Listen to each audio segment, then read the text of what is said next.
मोदी की शेरनी के बयान पर बिहार में खड़ा हुआ हंगामा। तेजस्वी के बाद अब खेसारी लाल ने साधा निशाना। मैथिली ठाकुर के लिए बोला ज्ञान की कमी है। तेजस्वी यादव का भी भड़का मैथिली ठाकुर पर गुस्सा। धृतराष्ट्र और दुर्योधन को बताया बचकानी हरकत। भड़क उठे सोशल मीडिया पर समर्थक। जानिए क्या हुआ। बिहार की राजनीति में इस वक्त ऐसा घमासान छिड़ा हुआ है कि महाभारत के पात्र भी सियासी मंच पर उतर आए हैं। जो लोग सोच रहे थे कि मैथिली ठाकुर के बयान पर विरोधी चुप हो जाएंगे, उन्होंने अब ऐसा बयान दिया है कि पटना से लेकर दिल्ली तक हलचल मच गई।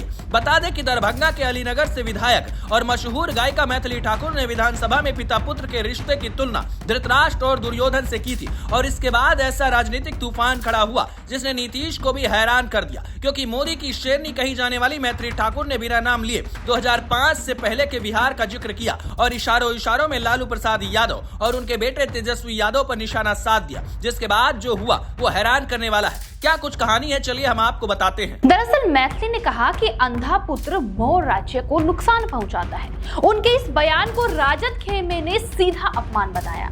सोशल मीडिया पर वीडियो वायरल हुआ और समर्थक विरोधी आमने सामने आ गए। कुछ लोग इसे बेबाक सच बता रहे हैं तो कुछ इसे राजनीतिक अपरिपक्वता कह रहे हैं। विधानसभा के अंदर की बात अब सड़कों और मोबाइल स्क्रीन तक पहुंच चुकी है। दोस्तों, सबसे पहले तीखी प्रतिक्रिया तेजस्वी यादव की तरफ से आई। उन्होंने सीधे नाम नहीं लिया, लेकिन साफ कहा कि कुछ लोग विधायक बनते ही खुद को राजनीति का ज्ञाता समझने लगते हैं। उन्होंने इसे विधायिका की गरिमा के खिलाफ बताया और कहा कि किसी जननायक के लिए ऐसे शब्द ठीक नहीं है। उनके इस जवाब ने साफ कर दिया कि मामला हल्का नहीं है। राजद के कार्यकर्ता भी खुलकर मैदान में उतरे और इसे सम्मान से जुड़ा हुआ मुद्दा बता दिया। इसी बीच भोजपुरी सुपरस्टार खेसारी लाल यादव की एंट्री ने इस विवाद को और भी ज्यादा हवा दे दी। खेसारी ने कहा कि कम उम्र में बड़ी पहचान मिल जाए तो कभी कभी इंसान ज्यादा बोल जाता है। राजनीति में आने का मतलब इंसानियत छोड़ देना नहीं होता। उन्होंने ये भी कहा कि ऐसे शब्दों का इस्तेमाल नहीं होना चाहिए। हालांकि उन्होंने खुद को सीधी टिप्पणी से बचाने की कोशिश की, लेकिन संदेश साफ था कि वो इस तुलना से सहमत नहीं है।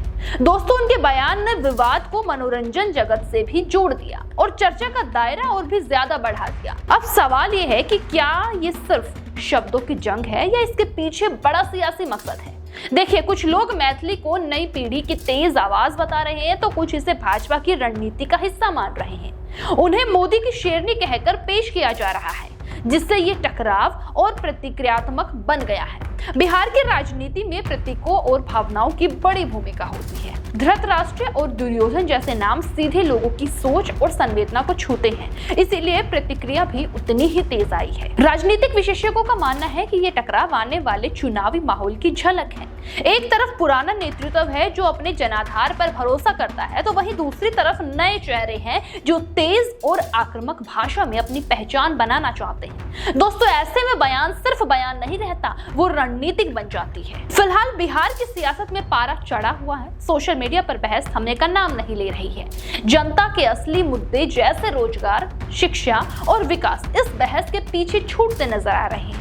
लेकिन राजनीति में अक्सर शब्द ही सबसे बड़ा हथियार बन जाते हैं। अब सबकी नजर इस पर टिकी हुई है कि क्या मैथिली अपने बयान पर कायम रहती है या फिर कोई सफाई देती है, और राजद इस मुद्दे को कितना आगे ले जाते हैं। इतना तय है कि ये विवाद अभी थमने वाला नहीं है और आने वाले दिनों में बिहार की राजनीति में इसकी गूंज और भी तेज हो सकती है।